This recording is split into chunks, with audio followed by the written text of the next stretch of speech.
I work in France, Morocco, Italy, wherever, mostly doing short-term contracts, so I'll get employed by somebody who is going on holiday for a week and they want a chef, and I work with my partner. I also do executive sort of chef work in Morocco, where I go into a sort of boutique hotel and then I'll rework their menu, look at their food, try and get it up to sort of more 5-star food standards. But I suppose now I'm here to give you some sort of inspiration, I hope, into maybe do your food as a career choice. Does anybody thinking about it? Yeah? Anybody else? Do you like cooking? Anybody like cooking? I love. Do you like eating? Yes. Yeah, we're getting there. So that's the thing. I think the first thing, career-wise, to do is to actually like what you're going to do. And when I was thinking about this talk, I was thinking, you know, I mean, I'm 48 now, and I've done pretty much everything job-wise, which you'll all find out later on in life. You do whatever you've got to do to make money, to get money, whatever. But I actually love what I do now. I really love cooking, and the longer I've been cooking, the better I'm getting at it, and the more joy I'm getting out of it, and actually making good money now, which it always wasn't like that. So I started off cooking, doing washing up when I was about your age, and then taking a look at the kitchen, working with the chefs, and it's actually a really, really good, fun environment to be in. I mean, the work is brutal, there's no doubt, and it's quite, you know, the hours are always longer than what you get paid for. It's a hard business to start in, but like anything, starting off, the longer you do it, the better you get at it.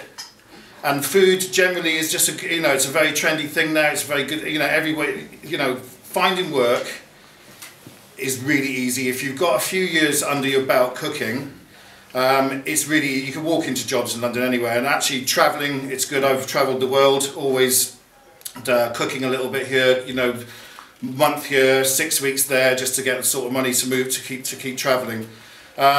Starting cooking, I guess you know, you get choices. You could do 2 years cooking at a college where you go every day. That's one way. The way I did it was I got a job, and then they send you 1 day a week, which is that takes 4 years. It's an apprenticeship, and then you normally would do that from a big kitchen, like a sort of big restaurant, a big hotel where they have sections. So and that's, you know, you do pastry, fish, meat, sauce, service, and things like that. So anybody got any questions so far about it? One down here. Good. What do you think? What's the easiest way to like get to the highest level? Well, you've got to put the time in at the beginning. I mean, it's like anything you do. To actually, you've got to choose what you want to do, and then give it a couple of years of really hard work.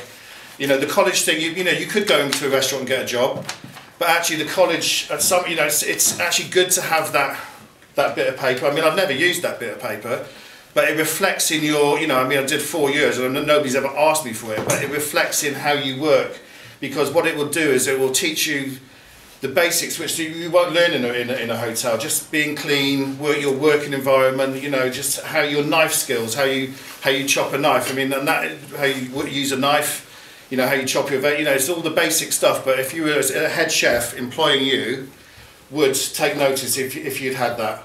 If I wanted to start off being a chef, yeah, would I get trained? Would I look to see if I could get a job in like a middle tier restaurant? Like what kind? Yeah, of I mean, I would. if I wanted to start being a chef again, I didn't really do it this way, but I would give you my bit of advice would be choose a really good restaurant, so that you're kind of learning off the best people, which you can do. Anybody can, you know, just find a Michelin-starred restaurant or a restaurant where you know that the food's good, and send your CV in there, or go and see the chef. Talk, you know, don't work in a mid-range restaurant. I don't think, to begin with. No, not really. You just want to be the best. If you want to get really far ahead, you want to learn from people who are at the top of their game, and that's usually bigger restaurants or more famous restaurants. So aim high. Aim high, definitely. And you can. There's so many different aspects to being a chef. I mean, it's not, you know, when you're going to chef, you know, like I said, you've got all the pastry, which is like completely different. Then you've got a line chef, which is insane because it's, you know, you kind of fast, coordination, hot, you know, but there's a real pleasure out of it, you know, and the community of chefs as well is really nice, you know, because you're with people of all different ages. So for you guys, you go in at 16, you're around people up to my age, chefs who are working, and you can move up the ladder quickly as well, and that's when you start making some good money. You know, if you've got an instinct or a talent with food, after, you know, you can go really quite young, quite a long way. Any other questions, please? I've got a question. If you were, I'm not thinking about the Change your shirt. Well, you could do. I mean, you could. But I mean, all you need is just a little bit of passion. You're very persuasive, but no. I mean, I think, you know, it sounds good. I mean, if someone wanted to, or are you starting over again and you wanted to get trained, where are the best places to get trained? I mean, schools, to get the paper, to get the certificate. Well, you go to college, that's an MVQ. Anywhere, yeah. Any definitely. MVQ I mean, college. you know, sort of old. If you're, I mean, like I said, the benefit for me from the college is that you get the real basic. Because as soon as you go into a restaurant, you're, you know, always guaranteed in a kitchen is understaffed.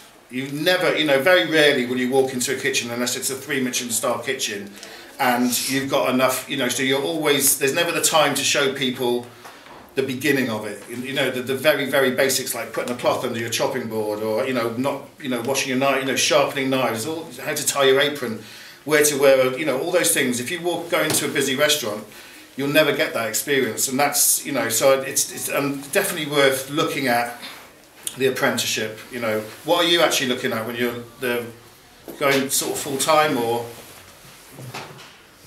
I don't know. We're looking at a range of stuff. Like right now, we're like in class.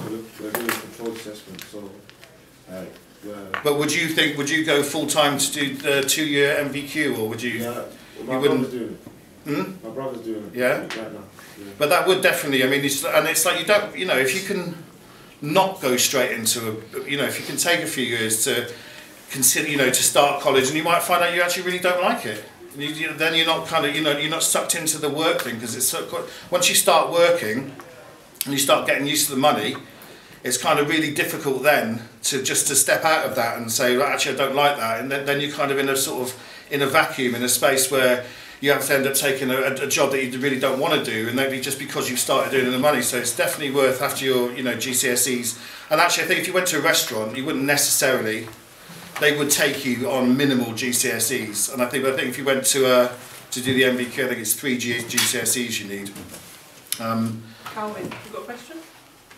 You had your hand up a minute ago. Next hot one.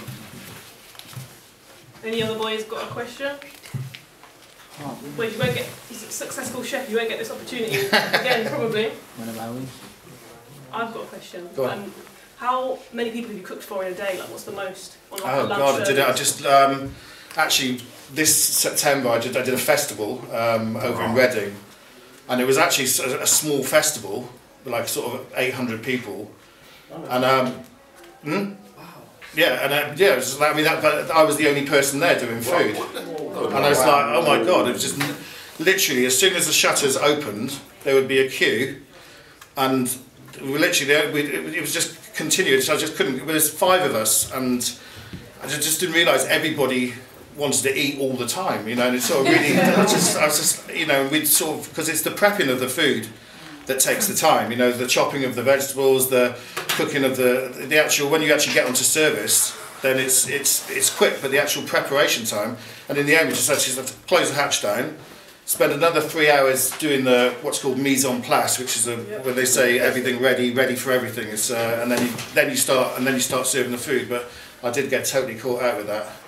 And does it feel good? I mean, you get feedback. Do you sometimes? Oh yeah, I mean, clean plates. I mean, I don't need people to tell me, oh, that was brilliant or whatever. But when you get clean plates coming back all the time, you know, like if I'm in the kitchen in a hotel, I'll stand by the wash-up, looking at when food sort of comes back and just kind of looking what people have left on the plate. It's like, you know, why have they left that duck? And then I'll take a look at it, and it'll be overcooked, and I'll go to the chef and be like, look, you've overcooked that duck. And you know, because in Morocco they're kind of not used to European food at all. So when I'm training the chefs, it's kind of, that's how I kind of find out what's working in the restaurant, because I go over and work for say 10 days, rework the menu, train up the chefs, and then come back. Like I'm going in 2 weeks. I'm going back there to Morocco, and I won't tell them I'm going. Then I'll go and eat in the restaurant. See, just randomly see what comes to table. Then I'll go and start doing that and just scrutinising plates and what's left. And do you get free meals? oh yeah, well, that's a bonus. That's another thing about when you start cooking is you it's kind of a good place to leave home as well. The catering industry, because you kind of go into a restaurant. There's going to be loads of people your age, and then they're going to have a house, and you're going to be like, oh, actually, I could just rent a room there without having to pay out lots of money. And then you just kind of it's just a good transition from school, college into life.